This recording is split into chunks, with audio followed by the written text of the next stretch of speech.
সাংবাদিকদেরকে বলবো, বসুন্ধরার সাংবাদিকরা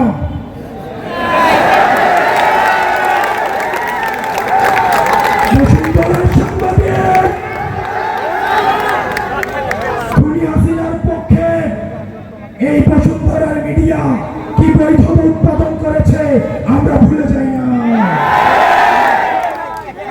এই বসুন্ধরা গ্রুপের সাংবাদিকরা আবার নগ্ন হয়ে অপরাধের বৈধতা উৎপাদনের জন্য আবার নেমে পড়েছে, আবার আরেকটা একাগার ঘটাতে তারা ষড়যন্ত্র করছে।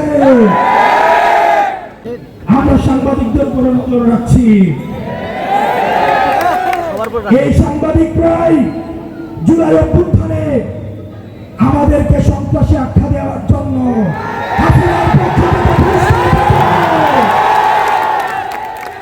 প্রিয় রাজশাহীবাসী, বাংলার আকাশে দুর্যোগের ঘনঘটা দেখা দিচ্ছে, আপনাদেরকে সতর্ক থাকতে হবে।